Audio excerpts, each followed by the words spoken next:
நல்லா இருந்தேன். ஒட்டர குச்சி மாதிரி இருந்துகிட்டு ஒரு அடுப்பு சாப்பாடே சாப்பிட்டுக்கிறிய. உன்ன மாதிரி யாருக்கு தினமும் 3 பேர் வந்தா போதும், நாங்க பர்மாவுக்கே திரும்பி போயிட வேண்டியதான். நீ சாப்பிட்டதுக்கு இன்னும் 1 ரூபாய் கொடுக்கணும். 2 parotta 2 chicken fry. 2 parotta 2 chicken fry. என்னக்கா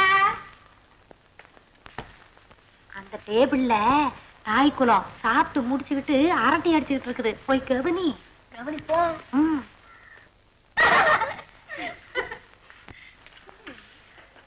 சாப்பிட்டாச்சா? பில்லு வாங்கியாச்சா? ஆமா, பக்கத்து தெருவுல ஜெய்சங்கர் ஷூட்டிங் நடக்குதாம, பாக்கல? ஷூட்டிங்க ஜெய்சங்கர் வாங்கடி போல. வர்மா ஹேமா, பக்கத்துல வாமா.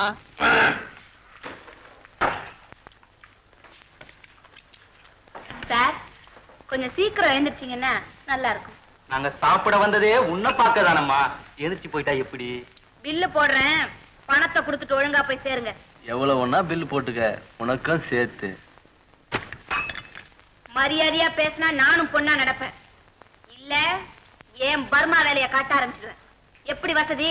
அவன் பெரிய இடத்து பையன், எவ்வளவு கேட்டாலும் அள்ளி அள்ளி கொடுப்பான். உன் வசதி எப்படி? போடா வெளியே. போடுவாரியா?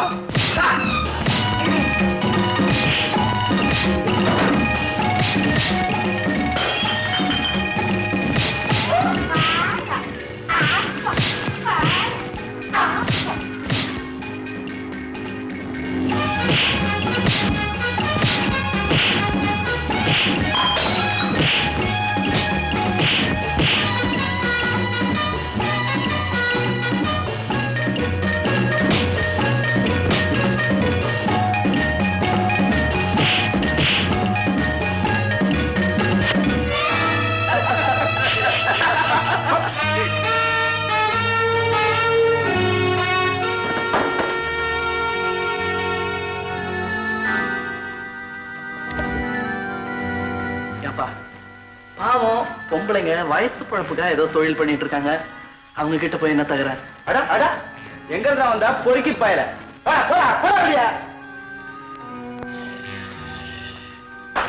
நானும் எவ்வளவோ முயற்சி பண்ணி பாக்குறேன். தகராறு வேணாம், வம்பு வேணாம், விட மாட்டேன்றாங்களே.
சாப்பிட்டு போங்களேன். தேங்க்யூ. இந்த டேபிள் சேரு கண்ணாடி இதெல்லாம் உடைக்காமலே அவங்கள உதச்சு அமைச்சிருக்கலாம். முடியல. பரவாயில்ல பரவாயில்ல, இனிமே அந்த ரவுடி பசங்க இந்த ஓட்டுக்குள்ளே நுழைய மாட்டாங்க. ரொம்ப நன்றிக்கு தம்பி. செருப்பு போடாம இந்த பக்கம் போகாதீங்க, ஒரே கண்ணாடி தான் இருக்கு. யாருமா அந்த பையன் இந்த போட்டுப்பான்? அவரா? காட்டுலாக்க அதிகாரி, எப்பவும் காட்டுல தான் இருப்பாரு. நம்ம வாடிக்கை. நல்ல அடி. அப்படியே கொடுங்க, பணம் கொடுத்துட்டு போங்க, பில்லு கொடுத்துட்டு போயிருங்க. அவர் யாருங்கிறத யாருக்கும் சொல்ல வேண்டாம்னு சொல்லியிருக்காருல்ல. ஏன் காட்டுல மரம் திருட வரவங்களுக்கு அவர் யாருங்கிறது தெரியக்கூடாது. ஏன் ஓடாதுறேன்? இனிமே ஓடல, வாங்க ஒழுங்கு பண்ணுவோம். போ. நானா போறது? அசைஞ்சு நடக்காம போ.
இன்னும் எவ்வளவு காலத்துக்கு நான் இப்படி?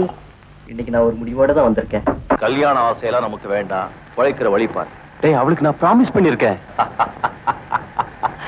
டேய் பாலு, நான் எத்தனை பேர்கிட்ட கல்யாணம் பண்ணிக்கிறேன் ப்ராமிஸ் பண்ணிருக்கேன் தெரியுமா?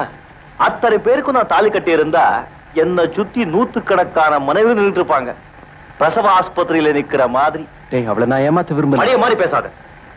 நம்ம போல உள்ளவங்களுக்கு கல்யாண ஆசை வரலாமா? ரஜினி, இவருக்கு நீ சொல்லு தோஸ்த். ஆஹா, இவன் உருப்பட மாட்டா போல இருக்கு. அவன் ஆசைப்பட்டது சரிதான், அவன் இஷ்டப்பட்ட பொண்ணு கல்யாணம் பண்ணி. தோஸ்த் ரஜினி, அந்த பொண்ணுக்கு இவன் துரோகம் பண்ண வேண்டாம், அவளையே இவன் கல்யாணம் பண்ணிக்கிட்டான். வேற தோஸ்த், இவன் நல்லா இருக்கணும்னு நீ ஆசைப்பட்டா பொம்பளை கிட்டே பிடிச்சு கொடுக்காது. டே, நீ வாயிலேயே சிகரெட்டை வச்சுக்கிட்டு இருப்ப, பத்த வைக்க மாட்டேன். அதே மாதிரி ஒருத்தன் ஒரு பொண்ணு கிட்ட பழக முடியுமா?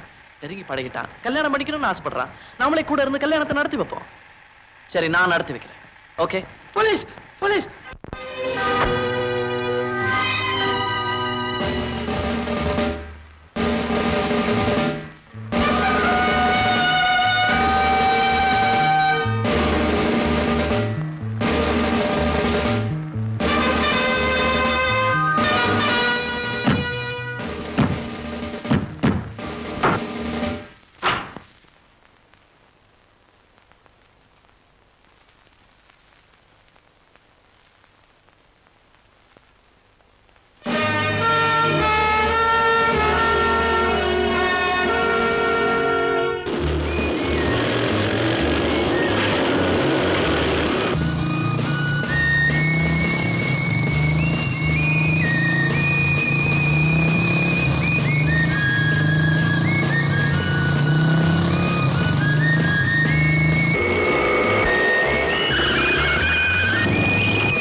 வாஹேமா, என்ன அவசரம்?